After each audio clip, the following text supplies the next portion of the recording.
ദേശീയ മാധ്യമങ്ങൾ കേരളത്തിൻ്റെ ഈ നേട്ടം മാതൃകാപരമാണെന്ന് ലോകോത്തരമാണെന്നും അവതരിപ്പിക്കുമ്പോൾ തന്നെ കേരളത്തിൽ പല മാധ്യമങ്ങളും വിചിത്രമായ പ്രതികരണങ്ങളാണ് ഇപ്പോഴും തുടരുന്നത്. അതുപോലെ കോൺഗ്രസിൻ്റെയും BJPയുടെയും നേതാക്കളും അവരുടെ പ്രസ്താവനകളും യഥാർത്ഥത്തിൽ ഈ നേട്ടത്തെ മറച്ചു വെക്കുന്നതിന് വേണ്ടി, അതിനെ ഇകഴ്ത്തിക്കാണിക്കുന്നതിന് വേണ്ടിയുള്ള ബോധപൂർവമായ പ്രചാരവേല നടത്തുകയും ചെയ്യുകയാണ്.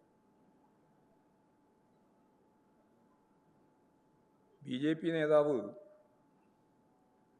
മോദി സർക്കാരിൻ്റെ നേട്ടമാണ് ഇത് എന്ന തരത്തിലാണ് അവതരിപ്പിച്ചത്. ഏതാണ്ട് 2 ലക്ഷം കോടി രൂപ സംസ്ഥാനത്തിന് തരേണ്ടത് തരാതെ ഈ നേട്ടത്തിന് പിന്നിൽ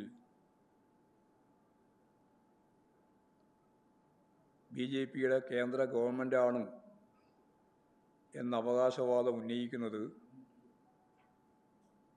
യഥാർത്ഥത്തിൽ വിസ്മയകരമായ ഒരു കാര്യമാണ്. ആർക്കും അത് അംഗീകരിക്കാൻ സാധിക്കുന്ന ഒന്നാണെന്ന് തോന്നുന്നില്ല. അതേപോലെ കേരളത്തിൻ്റെ സാമൂഹ്യ വികാസത്തിന് ഒരു സംഭാവനയും ചെയ്യാത്ത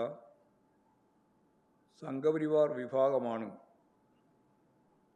ഇത്തരം അവകാശവാദവുമായിട്ട് മുന്നോട്ടേക്ക് വരുന്നത്. കേരളത്തിൻ്റെ നവോത്ഥാന പ്രസ്ഥാന കാലഘട്ടം മുതൽ അതിനെതിരായി നിന്നവരാണ് RSS ഉൾപ്പെടെയുള്ള സംഘപരിവാർ വിഭാഗങ്ങൾ.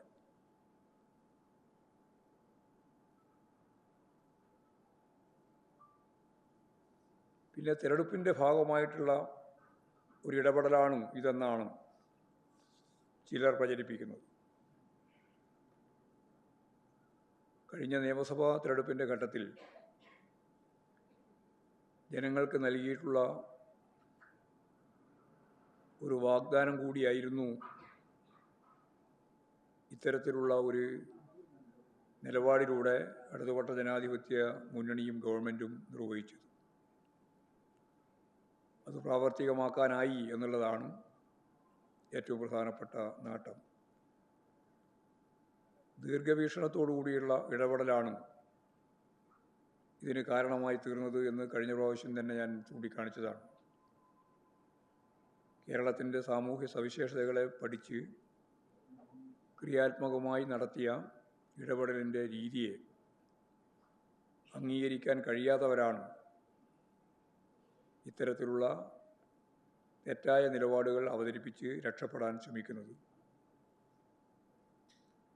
പ്രതിപക്ഷ കക്ഷികളിൽ ചിലർ ചോദിച്ചത് ഇത്രയും ആനുകൂല്യങ്ങൾ നൽകുന്നതിന് സംസ്ഥാന സർക്കാരിന് കഴിയില്ല എന്നതാണ്. പിന്നെ സാമ്പത്തികമായിട്ട് നിങ്ങൾക്ക് ഇത്രയും കാര്യങ്ങൾ ചെയ്യാൻ സാധിക്കില്ല എന്നാണ്. അതായത് UDF അടിസ്ഥാന ജനവിഭാഗങ്ങളോടുള്ള നിലപാടെന്താണ് എന്നാണ് ഒന്നുകൂടി വ്യക്തമാക്കുന്നത്. ഏതായാലും തുടർഭരണം നിലനിൽക്കുമെന്നതിനാൽ ജനങ്ങളെ സംബന്ധിച്ചിടത്തോളം ആശങ്കപ്പെടേണ്ട കാര്യമില്ല. കാരണം ഇതൊന്നും തുടരാൻ സാധിക്കില്ല എന്ന് പറയുന്ന UDF വന്നാൽ ഇതൊന്നും നടപ്പിലാക്കാൻ അവർക്ക് ബാധ്യതയില്ലാത്തതാണ്. അവർ ചെയ്യാൻ ഉദ്ദേശിക്കുന്നതല്ല. അവരുടെ നിലപാടെന്താണെന്ന് വ്യക്തമാണ്.